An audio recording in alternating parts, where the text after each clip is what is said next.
The darkest days in history are days everyone knows and remembers. Famine, disaster, death. All of these things are inevitable in a war.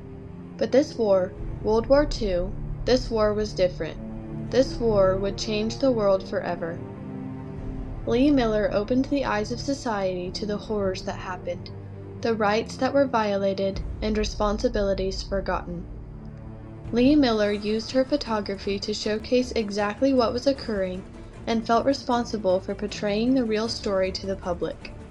Miller's collection of photographs were in-depth and gruesome, but provided undeniable visual evidence of the atrocities that occurred and left a lasting impact on history.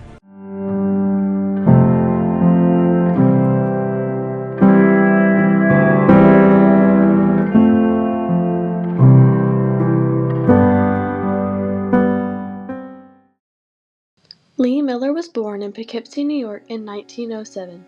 Her father was an amateur photographer, so she modeled from a very young age. She was discovered on the streets by a publisher, Condé Nast, and she graced the cover of Vogue at 19 years old. This opened many doors for Miller, and she began working with some of the greatest photographers of all time. After a short but very successful modeling career, Miller decided she would rather take a picture than be one. First, I think we'd better clear up just how you happened to be a photographer in the first place. That's an easy one, Anna. You see, I wanted to be an artist, a painter, that is, and I went to Italy one summer to study. I saw every ruin and picture in the country. And it inspired you to want to paint masterpieces like that, It inspired me to give the whole thing up. Oh. It just seemed to me that every picture had been painted in every possible way. And so you said, I'll be a photographer instead. As a matter of fact, I think those were my very words. She moved to Paris in search of Man Ray, a renowned photographer and surrealist artist, wanting to become his apprentice.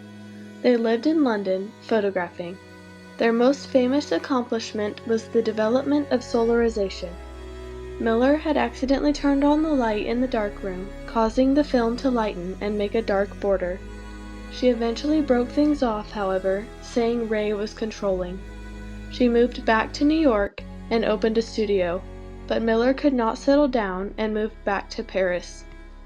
While in Paris, Miller met contacts from Vogue who hired her as a freelance photographer. Her main focus was her surrealist ideas, but while living in London, Germany began to bomb the city. As the war raged on, friends, family, and the American embassy demanded she come home. However, reflecting back to her early years as a young photographer, Miller knew she could use her skills to aid in the war effort. She knew she could serve an important purpose as a photographer. She felt responsible to inform the public by providing unfiltered photographs and visual evidence, ensuring that the horrific conflict was available to the world. Once she was given accreditation from the U.S. Army, Vogue officially hired her as a wartime correspondent. Miller was assigned to the Battle of St. Malo to report on civil affairs and the liberation. Miller writes in Vogue in October 1944, "The shooting suddenly stopped, and a long stream of people came out into the view and passed down the causeway. The ill and injured first, then the old women with bundles and dazed eyes, little groups of hand-holding girls stumbling along, couples with babies, men shambled in shock. There were twice the 600 the Germans had announced were on the way." Continued on from the article about St. Malo, there was a section on the Luxembourg war front. Miller highlighted how fundamental rights to safety and security of civilians had been disregarded by the war, and the responsibility to protect them had been ignored. On April 30, 1945, Miller entered the Dachau concentration camp. On her first inspection of Dachau, every prisoner she saw had been brutalized, near death, or already dead. Miller was engulfed with compassion and took pictures of the prisoners, close up, humanizing them. She sent them to her editor, imploring her to believe the things she was seeing, and therefore published articles later of "Believe It" and "Germans Are Like This." After the exhausting endeavors in Dachau, Miller and her troop went to Hitler's apartment in Munich, which was under the control of the U.S. Army. Miller and her assistant from Life magazine, David Sherman, took her most famous picture, the one of her in Hitler's bathtub, with mud on her boots from Dachau spread all over the bathroom. She was showing what Hitler would do every day. He goes home and wipes the mud, blood, and ash off his boots before washing it all off his body. Then he will go out and do it all over again. Miller was furious about all the normal human things around the apartment. She believed that someone so horrific should not have the characteristics of a civilized human being.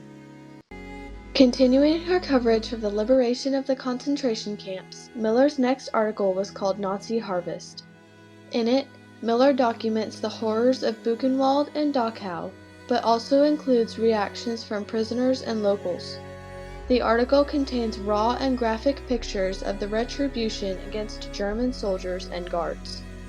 One caption reads, "Punishment. SS guards who tortured prisoners, begging mercy on their knees, are beaten by ex-prisoners." Her images portrayed the immediate action taken by prisoners and local citizens whose rights were violated. This article presented Miller's belief on how Germany was healing after the war. Miller, through her photography, was able to graphically show that Nazi prisoners went through horrible things that no human should ever go through. Their right to freedom of religion and origin was violated when they were imprisoned, and they were continually abused until death or liberation. At the time, the Germans were working off the Nuremberg laws, which said that if you were a German citizen, if you were of German blood. The other half stated the definition of who was and who was not a Jew. If you had 2 or more sets of grandparents that were Jews, then you were a Jew. If you were a Jew, you could not be a German. These were the laws Hitler used to justify the horrors of his regime. However, these people were still humans, and humans still have their rights, and Hitler exploited their rights to be free and unharmed.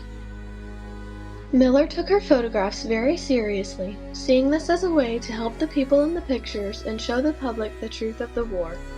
She felt responsible for all the people she saw, and she was motivated to help all of them.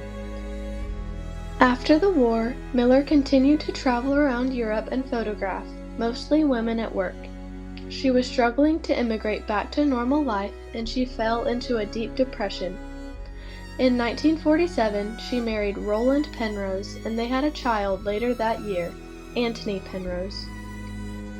Over the next 30 years, the Penrose family lived in the English countryside, where Lee struggled with depression and alcoholism. In 1977, she died of lung cancer. Several weeks after her death, her son Anthony and his wife were looking for baby photos in their attic when they found a stash of photographs and manuscripts that Miller had written. The story goes that everyone had pretty much forgotten about her work in World War II until your wife discovered all her negatives in an attic. Is that true? Absolutely true. It was only a matter of a few weeks after my mother had died that my late wife Susanna went up into the attic and discovered this stash of photographs and manuscripts and all the kinds of things that we needed to rediscover Lee Miller. They published them and created the Lee Miller Archives. Anthony also wrote a book, The Lives of Lee Miller, which has now been adapted into a major motion picture, Lee, starring Kate Winslet. Lee was a movie that was shown across the globe. This worldwide phenomenon grossed $23.3 million. The movie was proof to the world of Lee's accomplishments. In closing, Lee Miller's wartime photographs exposed the atrocities of World War II and enlightened the public to the brutal treatment of the Jews and many others. Miller considered it her responsibility to record these images to prove to the world these things were happening. Through her photographs, she played a role in advocating the human rights of thousands, uncovered the truth of the war, and made sure it would not be forgotten.